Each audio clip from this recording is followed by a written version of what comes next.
Good morning student. आज हम class 8 का आपको आगे से पढ़ाने जा रहे हैं। हिस्ट्री का फर्स्ट लेसन है। The governor of the Portuguese were however not able to return their power for long. पुर्तगाली के गवर्नर होवे दुनिया लंबे समय तक अपनी शक्ति को बनाए रखने में सक्षम नहीं थे। They were very cruel with Indians. वे भारतीय लोगों के साथ बहुत क्रूर थे। They wanted convert Hindu and Muslim to Christian forcibly and made them unpopular.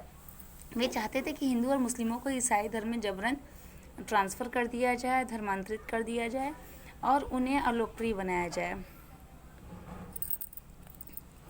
They did not promote their trade in the honest way. वे अपने व्यापार को ईमानदारी तरीके से भी बढ़ावा नहीं देते थे। They wanted to make their profession in South America than India. वे अपने प्रोफेशन को, अपनी संपत्ति को इंडिया की तुलना में अमेरिका में बनाना चाहते थे। They could not pay attention to their interest in India as their homeland was in the hand of Spain. Bharat में उनकी रुचियों की ओर ध्यान देना क्योंकि मातृभूमि स्पेन के हाथों में थी। उनकी मातृभूमि स्पेन के हाथों में थी। इन 1588 AD 1588 AD में the British defeat the Spanish fleet and wanted to enable to English people to be an upper hand in India also. अंग्रेजों ने स्पेनिश बेड़े को हराया और अंग्रेजों को भारत में भी अपकट होने में सक्षम बनाना चाहा। Finally the Portuguese fail to stabilize themselves in India. Finally क्या हुआ? अंत में पुर्तगाली खुद को भारत स्थापित करने में विफल हो रहे थे। They were left will a small territory of Goa, Daman and Diu. उन्होंने एक छोटे क्षेत्र को गोवा, दमन और दीव के साथ छोड़ दिया गया था। मतलब उनका एक छोटा सा एरिया था गोवा, दमन और Diu. The Dutch in India. Dutch लोग का भारत में आना। The Dutch stabilize training company in India as Surat, Bharuch, Ahmedabad, Gujarat, Nagapattinam in Madras, north Chennai, Cochin in Kerala, Masulipatnam in Andhra Pradesh, Chinsurah in Bengal, Patna in Bihar and Agra in Uttar Pradesh. देखिए बताया गया है कि जो डच पीपल थे उन्होंने भारत में के गुजरात में सूरत, भरूच और अहमदाबाद में व्यापारिक केंद्र स्थापित किए। मद्रास, अब चेन्नई में नागापट्टनम, केरल में कोचीन, आंध्र में मछलीपट्टनम, चेन्नूर में बंगाल, पटना में बिहार और आगरा उत्तर प्रदेश में, इन सब जगहों पे अपने ट्रेडिंग सेंटर्स बनाए। They exported indigo, silk, cotton, textile and saltpetre from India. वे भारत में इंडिगो, रेशम, सूती वस्त्र, नमक, पेंट्री का निर्यात किया। They were however completely wiped out by the Britisher in the 18th century. हालांकि वे 18वीं शताब्दी में ब्रिटिशों द्वारा पूरी तरह से मिटा दिए गए थे। The main interest of Dutch shrank to the East Indies had become independence only very recently. देखिए बताया गया कि ईस्ट इंडीज ने के लिए सिकुड़ हुए डच्चों के मुख्य हित बहुत पहले ही स्वतंत्र हो गए थे। उसके मुख्य हित जो थे वो बहुत पहले ही स्वतंत्र हो गए थे। The French in India. फ्रांसीसी लोग का भारत में आना। The French stabilized a trading company in India in 1664 AD। French ने अपनी ट्रेडिंग कंपनी को 1664 में भारत में स्थापित किया। The French government help the French company by giving loan and grant. जो फ्रांस की गवर्नमेंट थी, फ्रांसीसी सरकार ऋण और अनुदान देकर फ्रांसीसी कंपनियों की मदद करती थी। The French got some land from the sultan in Birajpur and founded Pondicherry there in 1674। फ्रांसीसियों ने बीजापुर के सुल्तान से कुछ भूमि प्राप्त की और 1664 में वहाँ पौंडीचेरी की स्थापना की। बीजापुर के जो सुल्तान थे उनसे कुछ ज़मीन ले ली और पौंडीचेरी की स्थापना 1674 में कर दी। They also fortified this territories. अब उन्होंने इस क्षेत्र की स्थापना भी कर दी थी। दे स्टेबलाइज देयर सेटलमेंट एट सूरत, मुसलीपट्टनम, माहे, चंद्रनगर। उन्होंने सूरत, मुसलीपट्टनम, माहे और चंद्रनगर में किलेबंदी की। They became a strong rival to British company. वे ब्रिटिश कंपनी को एक मजबूत प्रतिद्वंदी बन गए। The East India Company in India. अब देखो ईस्ट इंडिया कंपनी का भारत में आना। सर फ्रांसिस ड्रेक वोल्गे of British around the world in 1580 AD। जो सर फ्रांसिस ड्रेक थे 1580 में दुनिया भर में मतलब ब्रिटिशों की यात्रा की थी। And the defeat of the Spanish Armada by the British in 1588 AD. देखो आगे बताया गया है, अंग्रेजों द्वारा स्पेनिश आर्मडा की हार के कारण इंग्लैंड को दुनिया की सबसे बड़ी नौसेना शक्ति बना दिया गया, naval power in the world. The British merchant were also influenced by highly profitable trades of different countries with India. अब ब्रिटिश व्यापारी भारत के साथ विभिन्न देशों से अत्यधिक लाभदायक व्यापार से प्रभावित थे। At the stage they stabilise their colonies in the east. अब इस स्टेट पे उन्होंने अपने उपनिवेश को स्थापित किया, पूर्व में अपने उपनिवेश को स्थापित किया। They formed the British East India Company in 1600 AD and got permission from their government to stabilize their trade with India. उन्होंने 1600 ईस्वी में ब्रिटिश ईस्ट इंडिया कंपनी का गठन किया और भारत से अपना व्यापार स्थापित करने के लिए अपनी सरकार से अनुमति प्राप्त की। In the beginning, the British trader tried to combine trade with diplomacy. अब शुरुआत में ब्रिटिश व्यापारियों ने कूटनीति के साथ व्यापार को संयोजित करने का प्रयास किया। They sent Captain Hawkins in 1608 AD and later Sir Thomas Raw in 1615 AD in the court of Jahangir to obtain trade concession in India.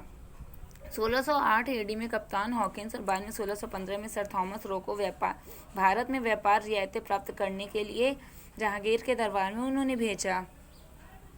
Sir Thomas raw the ambassador of the king. जो sir Thomas raw थे वो क्या थे, ambassador थे वहाँ के, वहाँ के एम्बेसडर थे राजा के। King James first of the England got permission for trade and set up the factories in the part of the Mughal empire. उन्होंने राजदूत सर थॉमस रो को व्यापार के लिए अनुमति प्रदान की और मुगल साम्राज्य को हिस्सों में कारखाने स्थापित करने के लिए भेजा। जो इंग्लैंड के राजा जेम्स फर्स्ट के राजदूत सर थॉमस रो ने व्यापार के लिए अनुमति प्रदान की और मुगल साम्राज्य को सभी हिस्सों में कारखाने स्थापित किए। The Portuguese were very upset and with the success of the British company. British company की सफलता से पुर्तगाली बहुत परेशान थे। They were fought with each other. वे एक दूसरे के साथ लड़े गए थे। However the British won and, हालांकि अंग्रेज जीत गए और subsequently stabilize their factory at Surat, Broach, Ahmedabad and Agra. और उन्होंने सूरत, बरोच, अहमदाबाद और आगरा में अपने कारखाने स्थापित किए। The British found favourable condition in South India on account of the disintegration of the Vijayanagar kingdom. Vijayanagar साम्राज्य के विघटन के कारण दक्षिण भारत में अंग्रेजों को अनुकूल परिस्थिति मिल गई।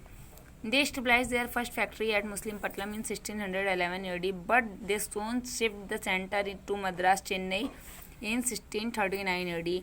उन्होंने 1611 में मछलीपट्टनम में अपना पहला कारखाना स्थापित किया, लेकिन उन्होंने जल्दी 1639 में मद्रास, चेन्नई के केंद्र में उसे ट्रांसफ़र कर दिया।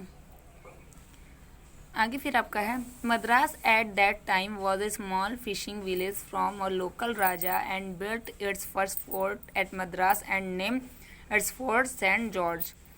अब देखिए वहाँ पे क्या है, मद्रास के केंद्र में स्थापित कर दिया। उसे मद्रास के स्थानीय राजा का मछली पकड़ने का गांव था। उन्होंने अपना पहला किला मद्रास में बनाया और उसका नाम फोर्ट सेंट रखा। The fort was equipped with huge guns to ward off any attack. अब बताया गया कि वो जो किला था, किसी भी हमले को विफल करने के लिए किले को विशाल बंदूक से सजाया गया था। By the large Madras became a big commercial city. अब मद्रास जो है, तब तक के मद्रास एक व्यावसायिक शहर बन गया था। By the end of 17th century the East India company claimed full sovereignty over Madras. अब ईस्ट इंडिया कंपनी 17वीं शताब्दी में ईस्ट इंडिया कंपनी ने मद्रास पर संपूर्ण संप्रभुता का दावा किया, मतलब पूरे जगह को अपने अंडर में ले लिया ईस्ट इंडिया कंपनी ने। Bombay now Mumbai was acquired by the East India Company in 1688 AD from King Charles II of England, वो married with the daughter of the king of Portugal and got Bombay as part of his duty. Bombay अब मुंबई को 1688 ईस्वी में East India Company ने England के राजा Charles द्वितीय से अधिग्रहित कर लिया था, जिन्होंने पुर्तगाल के राजा की बेटी के साथ शादी की और बॉम्बे को अपने दहेज के हिस्से के रूप में माना। मतलब वहाँ के पुर्तगाली राजा की बेटी शादी कर ली और बॉम्बे को दहेज के रूप में मांग लिया।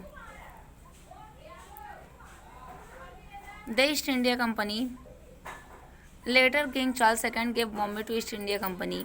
कुछ समय बाद चार्ल्स द्वितीय ने ईस्ट इंडिया कंपनी को ये चीज़ अधिग्रहित कर लिया, मतलब ईस्ट इंडिया कंपनी ने इंग्लैंड के राजा चार्ल्स द्वितीय से इसे ले लिया। आगे आपको बताया गया है कि the East India Company established its factory at Hooghly in 1641 AD. बाद में ईस्ट इंडिया कंपनी ने अपनी फैक्ट्री को हुगली नदी किनारे 1641 ईस्वी में और फिर सुल्तानुती में, गोविंदपुर में और कालीकट में, इन सब जगहों पे मतलब गंगा नदी के मुंह के पास 1690 ईस्वी में वहाँ पे स्थापित किया।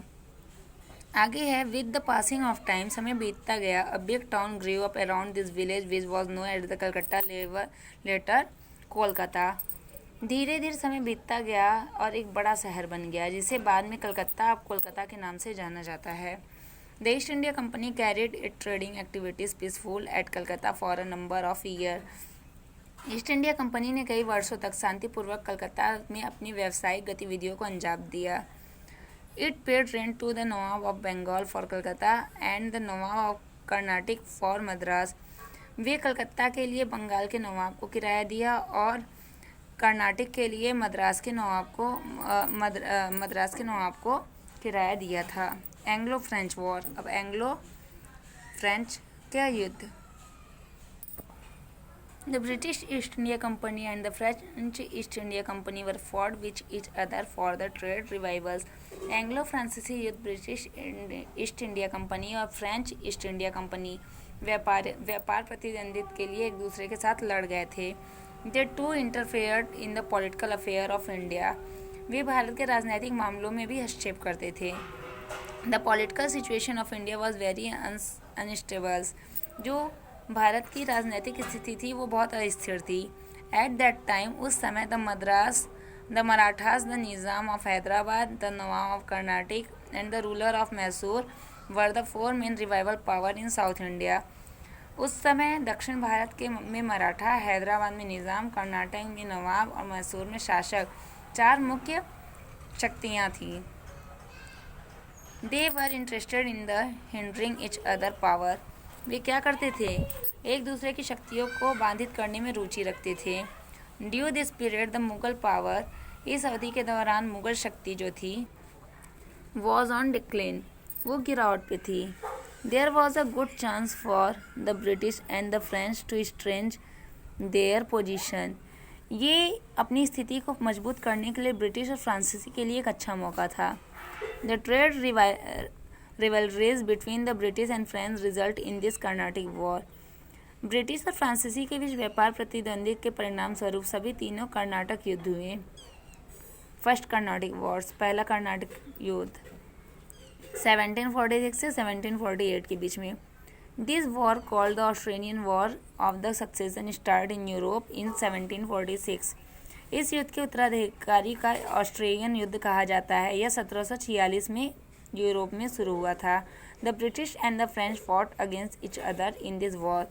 ब्रिटिश, अंग्रेज और फ्रांसीसी एक दूसरे के खिलाफ लड़े थे। The British supported Prussia and French to Austria. ब्रिटिश जो थे वो प्रसिया और फ्रांस को ऑस्ट्रिया माना। Later on this war spreads to India as well.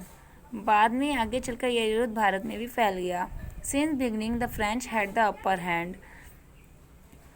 शुरुआत में से ही फ्रांसीसी की ऊपरी हाथ था। The British always threatened Pondicherry a settlements of French but failed of says it. अंग्रेजों ने हमेशा फ्रेंच के साथ बस्ती पौंडीचेरी की धमकी दी लेकिन इसे जब्त करने में विफल रहे। The French occupied Madras later. बाद में मद्रास पर फ्रांसीसी ने कब्जा कर लिया। The British wanted help from nawab of Karnataka in whose territory Madras was then situation।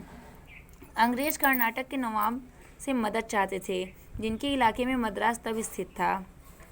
The nawab sent a group of 10,000 soldier to drive away the French. Nawab ने फ्रांसीसी को भगाने के लिए 10,000 सैनिकों का एक दल भेजा। Under the leadership of the Dupleix, the French defeated the Nawab soldier with a small force of 230 European and 700 Indian soldiers. Duplex के नेतृत्व में फ्रांसीसी ने 230 यूरोपी और 700 भारतीय सैनिक की एक छोटी सी सेना के साथ नवाब के सैनिक को हराया। This war expose the weakness of the Indian army. ये जो युद्ध था भारतीय सेना की कमजोरी को उजागर किया। 1748 the Austrian war ended the Britain and France made peace in Europe. 1748 में ऑस्ट्रियाई युद्ध समाप्त हो गया और ब्रिटेन और फ्रांस ने यूरोप में शांति स्थापित की।